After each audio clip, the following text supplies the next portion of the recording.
Hello students, how are you? I am Chitranjan Kumar, your maths teacher. Today I am going to discuss again your chapter factorization of polynomial. It means आज हम लोग कुछ questions करेंगे, exercise questions. इससे पिछले वाले lecture में हम लोगों ने सारे कॉन्सेप्ट जितने थे डिफिनीशंस उस पर डिस्कस किया था. आज क्वेश्चंस हम लोग करेंगे. Okay, so let's start student. First question is if fx equal to 2x cube minus 13x square plus 17x plus 12, find f2, f minus 3 and f0. ये 3 वैल्यू फाइंड करना है. ये बहुत इजी क्वेश्चन है. इसे कौन कर सकता है? अगर कर सकता है तो आके उसे कोई कर सकता है इसे. This is very easy question. Any student?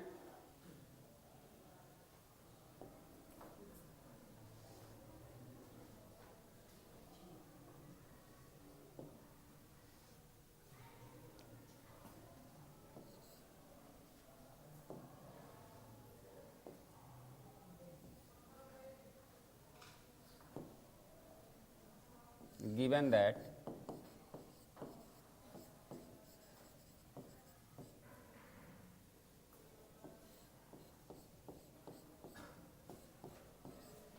fx equal to 2x cube minus 13x square plus 17x plus 12. तो यहाँ पे स्टूडेंट्स ये सभी का वैल्यू एफ एक्स दिया हुआ है, तो जहाँ जहाँ एक्स है तो इट मीन्स एक्स आपका वेरिएबल के जगह पे हमें हर जगह वैल्यू डिफरेंट जो यहाँ पे 1 2 3 है वो सभी का वैल्यू इसमें पुट करना है. तो वो जो भी आपका आंसर आएगा वो ये क्या होगा, वो इसका रिमाइंडर होता है. ये पता है रिमाइंडर इसी तरीके से फाइंड करना होता है. तो ये अगर जो भी यहाँ पे हम वैल्यू रखेंगे अगर इसकी वैल्यू 0 होती है तो वो उसका हल होता है. तो अभी हमें सिर्फ इसका वैल्यू फाइंड करना है. अभी ये नहीं पता करना है कि ये इसका रिमाइंडर है या इसका फैक्टर है. सिर्फ अभी वैल्यू रख के फाइंड करना है, इसका आंसर हमें लाना है. तो 1 में आपको क्या दिया है, f ऑफ 2. तो यहाँ पे जो भी x के जगह पे है वहाँ पे 2 पुट करेंगे.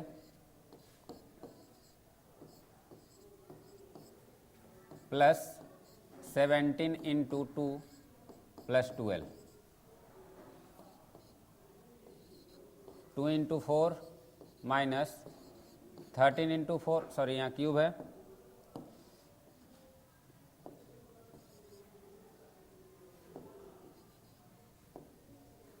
एट होगा.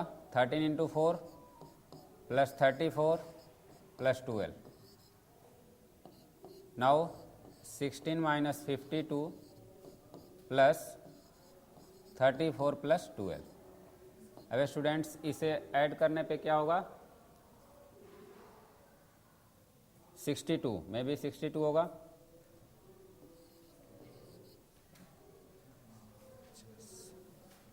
-62 माइनस 52. ओके,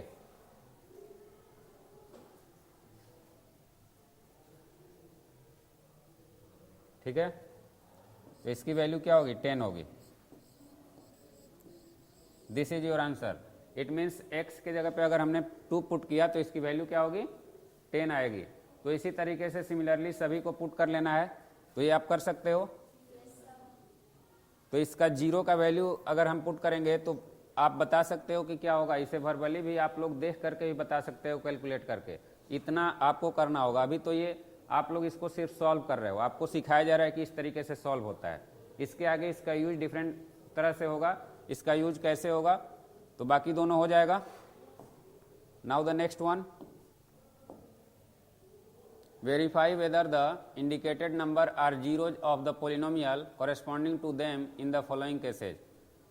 यहाँ पे कह रहा है वेरीफाई करना है कि दिया हुआ नंबर इसका क्या है, जीरोज है इस पोलिनोमियल का कि नहीं है.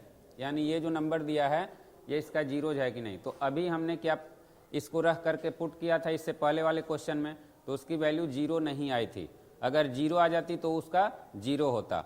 तो इसका यहाँ पे student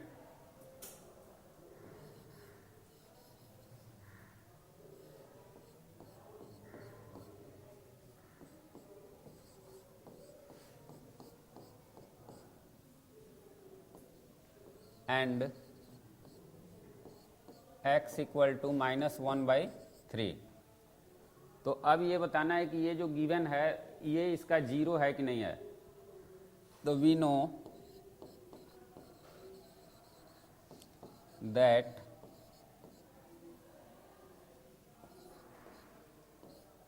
f a equal to 0, then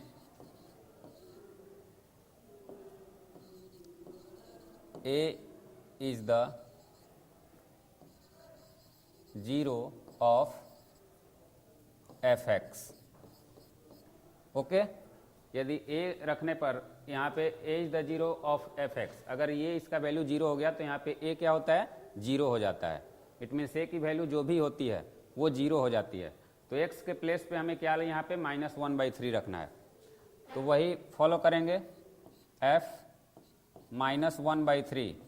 जैसे यहाँ पे a अगर जीरो आ जाएगा तो ये इसका क्या है, यहाँ पे कह रहा है कि ये इसका जीरो है कि नहीं। अगर जीरो आ जाएगा तो जीरो है, तब यहाँ पे पुट करना है 3 इंटू -1/3 प्लस -1/3। ओके, यही होगा ना, सॉरी 1 यहाँ पे होगा।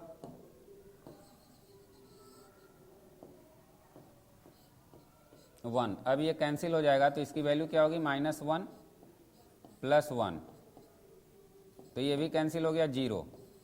यहाँ पे लिखोगे hence f -1 3 equal to 0, therefore -1/3 is the zero of fx। Okay, अब इसको वेरीफाई करना है। तो वेरीफाई कैसे होगा, तो ये वैल्यू अब आपको यहाँ पे -1/3 पुट करके हमें देखना पड़ेगा। ठीक है, तो इसको वेरीफाई कैसे करोगे स्टूडेंट्स। तो सबसे पहले यहाँ पे इसकी वैल्यू, तो वेरीफाई करने का मतलब है कि -1/3 अगर हमने यहाँ पे रखा तो अभी हम लोगों ने वही किया। अगर इसका वैल्यू जीरो हो जा रहा है तो -1/3 इंटू 3 किया और +1 किया, तो ये कैंसिल करने पे जीरो हो गया। तो सिर्फ यही वेरीफाई करना है, हम लोग तो वेरीफाई ऑलरेडी कर चुके हैं। ठीक है, तो इसी को आपको कि ये जीरो है कि नहीं है। अब आपको जीरो रखने के लिए एक ही तरीका है कि इसका वैल्यू जीरो होना चाहिए। अगर दूसरा कुछ भी आ रहा है तो क्या होगा, वो इसका जीरो नहीं होगा। तो ये सिमिलरली हो जाएगा। यहाँ पे दो ऑप्शन दिया हुआ है, 1 एंड -1। 1 इसका जीरो है कि नहीं है, -1 इसका जीरो है कि नहीं, कि दोनों इसका जीरो है। दोनों भी हो सकता है, दोनों नहीं भी हो सकता है, और कोई एक भी हो सकता है। तो 1 बाई 1 इसे हम करके देखेंगे। तो इसे अगर करने पे यहाँ पे सिमिलरली देख लो, अगर 1 रखते हैं हम इसके जगह पे तो क्या हो जाएगा, 1² -1 इक्वल टू 1 -1 कैंसिल हो गया, जीरो हो गया। अगर हम यहाँ पे f -1 रखते हैं तो इसकी वैल्यू क्या होगी, -1² -1, यहाँ 1 -1 ये भी कैंसिल हो गया, यानी दोनों क्या है, इसका जीरो है। क्लियर है ना, 1 भी जीरो है और -1 भी जीरो है। तो इस तरीके से वेरीफाई कर सकते हैं। ये तो आसान है, सब कर लेंगे ना। Question number 7, question number 7 similarly है, इसे कोई करेगा,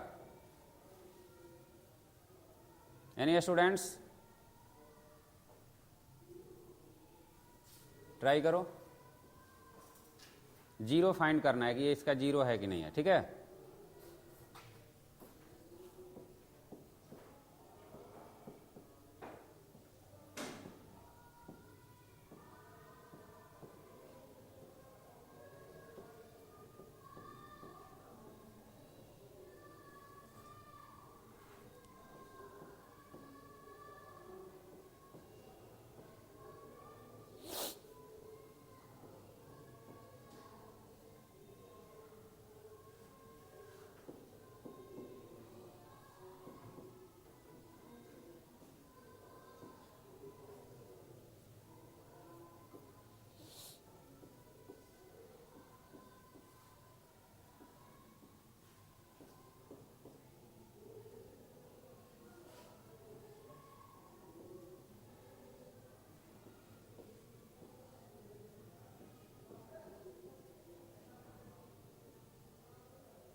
ओके, यहाँ पे इसकी वैल्यू रखने पे 0 आ गई, तो इसलिए ये इसका क्या है, 0 है। यहाँ पे लिखना पड़ेगा हेंस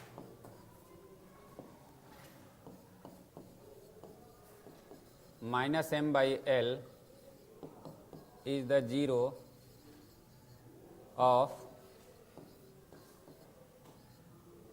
fx। ओके, यानी कि यहाँ पे fx का वैल्यू वहाँ पे क्या दिया हुआ है,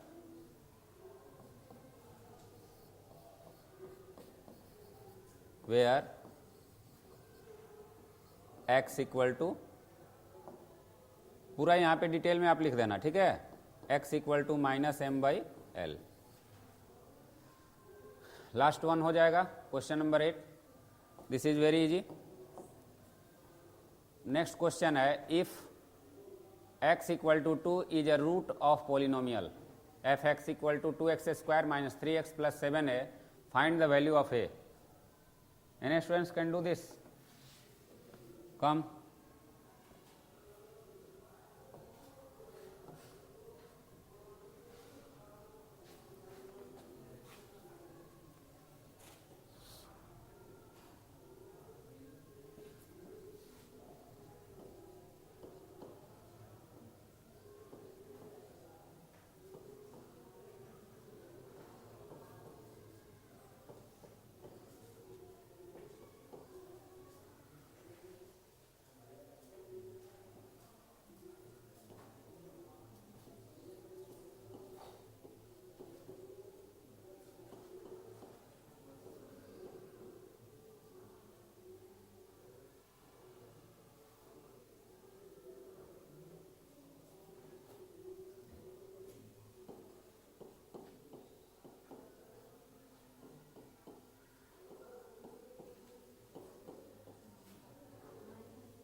चलो ठीक है, लेकिन आपने आधा अधूरा बनाया, इसको पूरे डिटेल्स में लिखना है। ये आखिर इतना आपने फाइंड किया, फिर उसके बाद ये कहाँ से आ गया, इक्वल टू कहाँ से आ गया, इसको पूरा डिटेल में बताना है ना।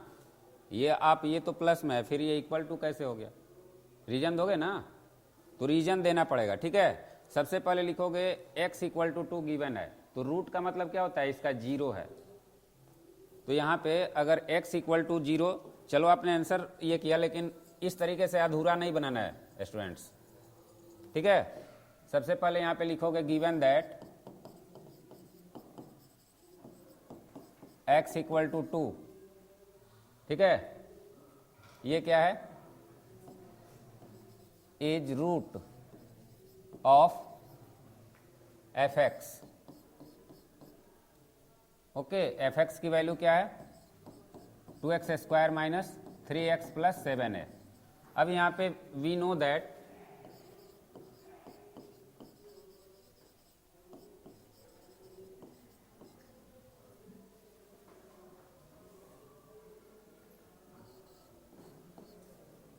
f a equal to 0, then a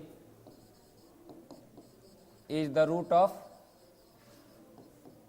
a is the root, यहाँ पे रूट भी लिख सकते हो, यानी कि अगर a आपका क्या है, 0 है, तो ये इसका क्या होगा, रूट हो जाएगा, ठीक है। तो अब a के जगह पे हम क्या पुट कर सकते हैं, x की वैल्यू 2 है, तो अब यहाँ पे क्लियरली हम क्या लिखेंगे, f(x) equal to x equal to 2x² - 3x + 7a। तो यहाँ f(x) के जगह पे हम क्या लिखेंगे, ये इसका क्या है, यहाँ पे 2 दिया हुआ है, तो 2 × 2² - 3 × 2 + 7a। तो ये इसका 0 है, तो इसे हम 0 ले सकते हैं ना। अगर ये इसका 0 है, तो यहाँ पे क्लियर है, इज ए रूट ऑफ, तो यहाँ इसको ऐसे लिख सकते हैं, f2 इक्वल टू 0 लिख सकते हैं ना। तो वही यहाँ पे इसको 0 से रिप्लेस किया जाएगा, ठीक है। चूंकि ये ऑलरेडी यहाँ पे दिया हुआ है कि इसका ये 0 है, तब यहाँ पे क्या होगा, 8 - 6 + 7a। अब इसे क्या करोगे, 8 - 6 + 7a equal to 0, 2 + 7a equal to 0, 7 equal to -2, a equal to -2/7। This is your answer.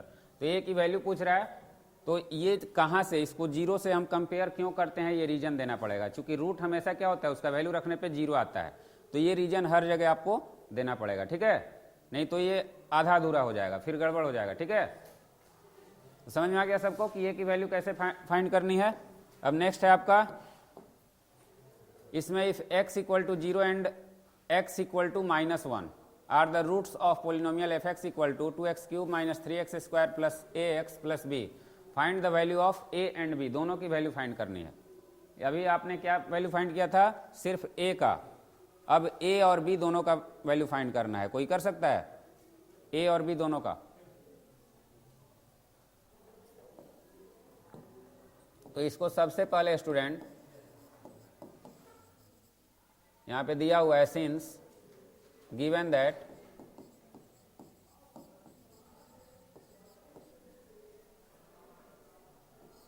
Zero and -1 is the roots of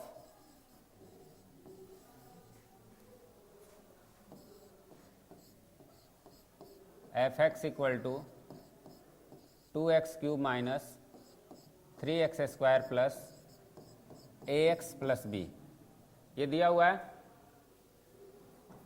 then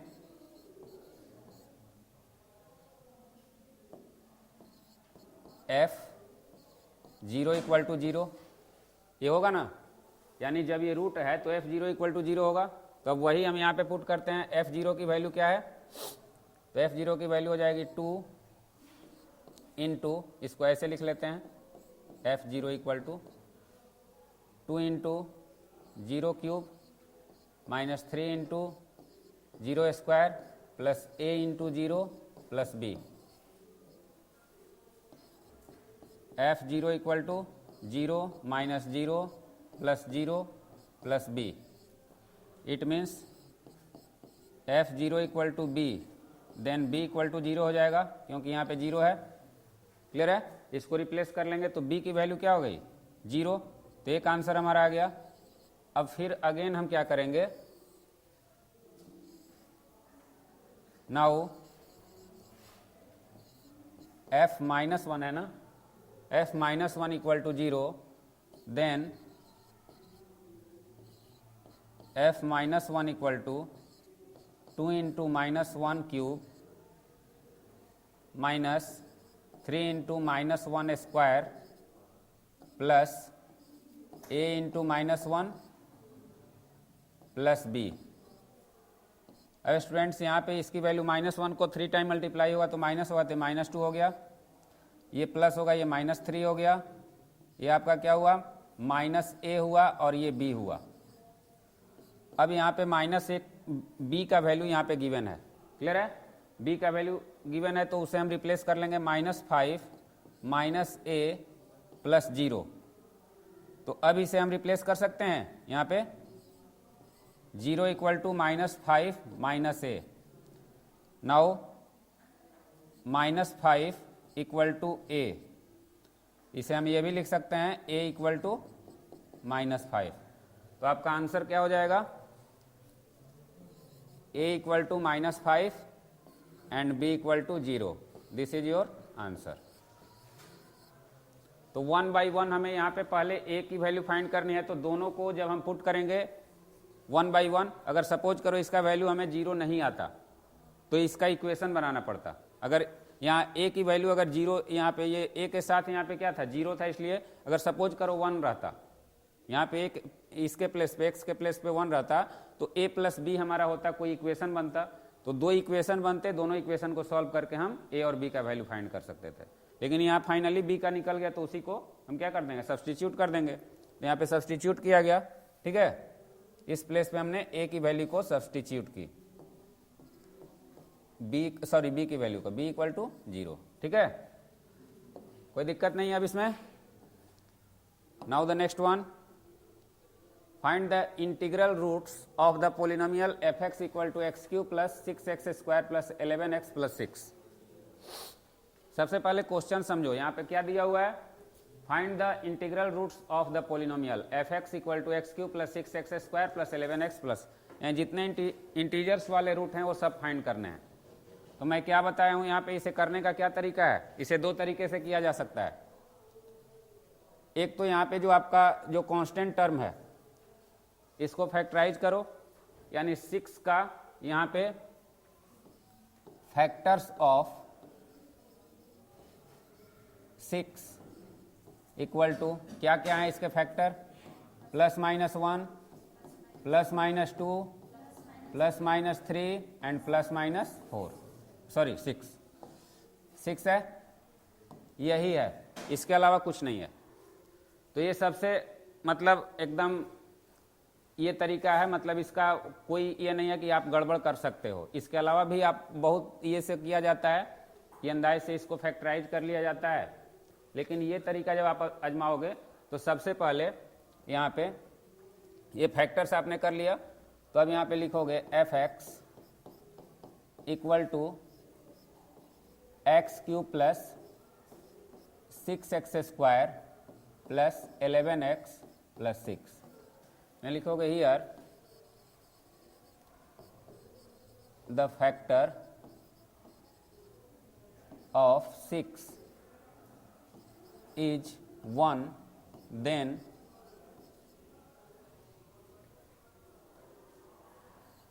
x minus 1 is, यहाँ पे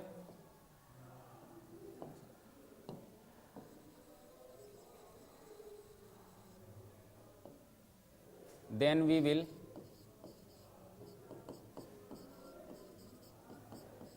put the value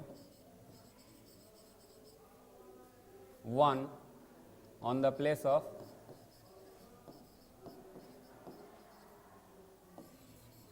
x।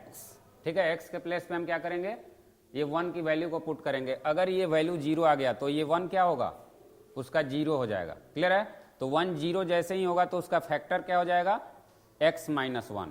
ठीक है, तो अब यहाँ पे f1 हम यहाँ पे पुट करेंगे तो क्या होगा, 1 cube plus 6 into 1 square plus 11x plus 6। ये कहीं से होता हुआ नहीं दिख रहा है, 1 प्लस 6 प्लस सॉरी x यहाँ पे है 1 हो जाएगा, इसलिए नहीं दिख रहा है कि यहाँ पे कोई भी कैंसिल होने वाला नहीं है। ये 24 में भी होगा, तो 1 इसका, तो यहाँ पे लिखोगे f1 इज नॉट अ 0। ठीक है, ये 0 नहीं है। अगेन तो ये ध्यान देना है, ये तो मैंने आपको बताने के लिए किया। अब आपको करना क्या है, यहाँ सभी अगर प्लस है तो प्लस वाले को तो चुनना ही नहीं। समझ में आ गया ना, अगर ये सभी यहाँ पे प्लस है देख लो, तो प्लस वाला इसका फैक्टर होगा क्या, क्योंकि ये 0 होगा ही नहीं, तो इसमें से कोई भी प्लस वाला आपको इसका फैक्टर नहीं हो सकता है। तो सिर्फ माइनस वाले को हमें क्या करना है, ट्राई करना है। क्लियर है, तो अब यहाँ पे माइनस वाले को हम रखेंगे। Again we put -1 on the place of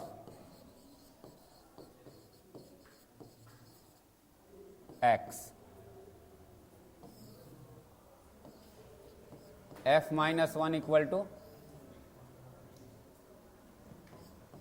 -1 cube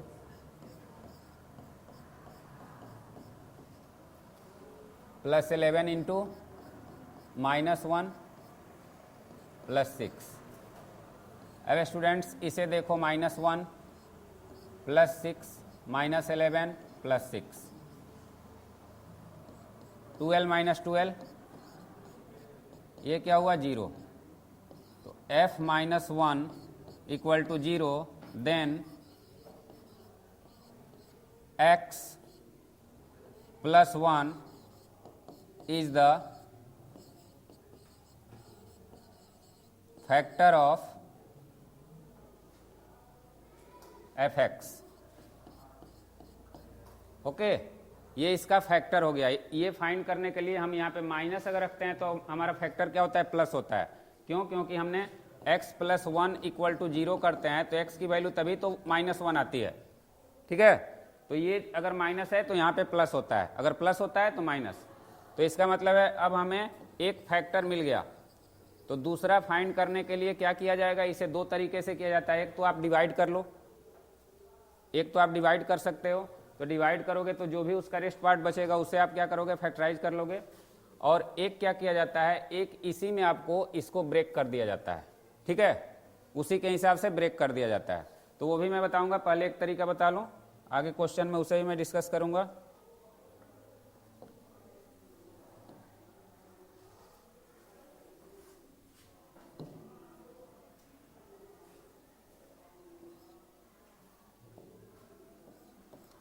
x cube plus 6x² plus 11x plus 6 को डिवाइड करो x प्लस 1 से। क्लियर है। अब इसे डिवाइड करोगे तो सबसे पहले क्या मिल, इससे यहाँ देखना है स्टूडेंट्स, ये क्या है, x है, और यहाँ पे क्या है, x क्यूब है। तो हमें पहला जो टर्म है उसी को टारगेट करना है, बाकी कुछ भी आए उसे हमें मतलब नहीं है, हमें पहले टर्म पे टारगेट करना है। तो यहाँ x है, यहाँ x क्यूब है, तो x में किस हम टर्म से मल्टीप्लाई करेंगे, तो x स्क्वायर से करेंगे, बाकी ऑटोमेटिकली होगा, उसमें टेंशन लेने की जरूरत नहीं है। तो x स्क्वायर यहाँ पे कर लिया, ओके। अब x स्क्वायर हुआ तो ये दोनों में 1 बाई 1 मल्टीप्लाई होगा, x क्यूब प्लस 1 से x स्क्वायर। अब कभी भी हम एक नंबर से दूसरे नंबर को सब्ट्रैक्ट करते हैं, यहाँ पे कन्फ्यूजन बहुत सारा रहता है कि यहाँ पे साइन क्यों चेंज होता है। तो साइन चेंज होने का मतलब है, मैं कई बार 3 में से 2 अगर सब्ट्रैक्ट करोगे तो यहाँ सब्ट्रैक्ट का साइन देना पड़ता है, तब तो सब्ट्रैक्ट होता है, दोनों तो प्लस में है, तो हम सब्ट्रैक्ट का साइन देते हैं तभी तो ये घटता है। अगर ये -2 में 3 में से अगर आप -2 सब्ट्रैक्ट करोगे तो क्या होगा, 3 + 2 हो जाएगा ना, तो यहाँ प्लस हो जाता है। अगर ऑलरेडी माइनस रहता है तो इसे हम क्या बोलते हैं कि इसका माइनस है तो प्लस हो जाएगा। इट मीन्स एक माइनस हमने अपने से जो किया वो दोनों माइनस माइनस क्या हो जाता है, प्लस। ये समझ में आ रहा है ना। तो 3 - -2, तो इसीलिए यहाँ पे जब माइनस होता है तो प्लस होता है और प्लस होता है तो माइनस होता है। ये क्लियर हो गया, इसमें कोई कंफ्यूजन नहीं होना चाहिए, नहीं तो फिर आगे समझ में नहीं आएगा कि ये माइनस और प्लस कैसे होता है। अब यहाँ पे इसे माइनस कर देंगे हम, ये cancel, 5x² plus 11x plus 6। अब स्टूडेंट्स यहाँ भी सिमिलरली इस फर्स्ट टर्म से फर्स्ट टर्म को टारगेट करेंगे, यानी कि इससे हम कितने बार में इसे हम फाइंड कर सकते हैं। तो 5x टाइम में 5x से मल्टीप्लाई करेंगे तो 5x² प्लस 5x, यहाँ भी दोनों प्लस है तो दोनों का साइन चेंज होगा, ये 6x प्लस 6। अब स्टूडेंट्स यहाँ आसान है, 6 टाइम में होगा 6x प्लस 6, दोनों का साइन चेंज कैंसिल हो गया। तो अब ये फैक्टर है, ये तो पता था कि इसका 0 आएगा ही, रिमाइंडर 0 आएगा ही, तो हमें ये डिराइव करना था, इसकी जरूरत थी उसे 2 पार्ट में करने के लिए। तो अब यहाँ पे fx इक्वल टू हमने क्या डिराइव किया, x plus 1 into x² plus 5x plus 6। अब इसे फैक्टर कर लो, x² plus 3x plus 2x, ये तो आप लोग जानते हो, x प्लस 1। अब यहाँ पे x कॉमन ले लोगे आप, x प्लस 3, यहाँ 2 कॉमन लोगे, x plus 1, x plus 2 and x plus 3, ये हो जाएगा। अब स्टूडेंट्स हमें इंटीग्रल, क्या यहाँ पे क्वेश्चन क्या कह रहा था, क्वेश्चन के अकॉर्डिंग चलना है हमें, इंटीग्रल रूट्स। तो अब पहला तो हमारा ये 1 रखने पे 0 आ गया, ठीक है। अब इसे हम डिवाइड करते हैं, अगर 1 रखने पे 0 आ गया तो ये तो -1, इट मीन्स एक -1 हमने डिराइव कर लिया। अब उसी से हमने क्या किया, एक इक्वेशन यहाँ पे बना लिया, x प्लस 1, और इससे डिवाइड किया। अब हमें यहाँ पे 2 और मिल गए। तो ये जो fx है ये सभी क्या है, इसका रूट्स है, तो यहाँ पे सबको 0 से कंपेयर करेंगे सभी को। तो x plus 1 equal to 0, x plus 2 equal to 0, x plus 3 equal to 0। तो यहाँ पे x की वैल्यू सभी की -1, -2 एंड x इक्वल टू -3, ये सभी इसका जीरोज है। क्लियर है? तो इस तरीके से हम इसे जीरो से कंपेयर लास्ट में, चूंकि जीरो ही निकालने के लिए बोल रहा है तो जीरो से कंपेयर करना पड़ेगा, क्योंकि ये सब का जीरो क्या है तो जीरो से कंपेयर करेंगे। तो सब हम अलग अलग फैक्टराइज कर दिया हमने, तो जीरो से फाइनली आप कंपेयर कर दिए, यानी ये सभी का मल्टीप्लीकेशन, तो सभी को 1 बाई 1 जीरो से कंपेयर करेंगे, तो ये सभी इसके क्या हैं, जीरोज हैं। क्लियर है? तो इसे यहां पे लिख दो,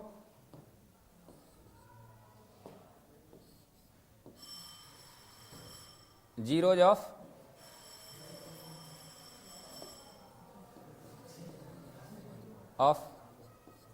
fx आंसर। क्लियर है स्टूडेंट्स? तो इसी तरीके के आगे भी क्वेश्चंस हैं, इसे आप लोगों को जो रेस्ट क्वेश्चन है इसके, उसे आप लोगों को करना होगा। एक रेशनल है, आप find the rational roots of the polynomials. Rational का मतलब क्या है, मैं उसे एक्सप्लेन कर दे रहा हूं। रेशनल नंबर, वहां पे क्या था, इंटीग्रल था, यानी इसमें आपको फ्रैक्शन में भी आ सकता है, इसका रूट्स क्या आ सकता है, फ्रैक्शन में भी। सिमिलरली है, सिर्फ वर्ड आपको चेंज कर दिया है। वहां क्या किया था, इंटीग्रल्स, यानी वहां इंटीजर में, सभी इंटीजर में आए थे ना, और यहाँ रेशनल है तो यहाँ इंटीजर भी आ सकता है और फ्रैक्शनल भी आ सकता है, इसलिए रेशनल दिया है, और कोई अंतर नहीं है, सेम एकदम सिमिलरली क्वेश्चन है। ठीक है, हो जाएगा ना? तो इसे आप लोग कर लीजिएगा, जो बाकी बचे क्वेश्चंस हैं। For today that's all students, have a nice day, thank you.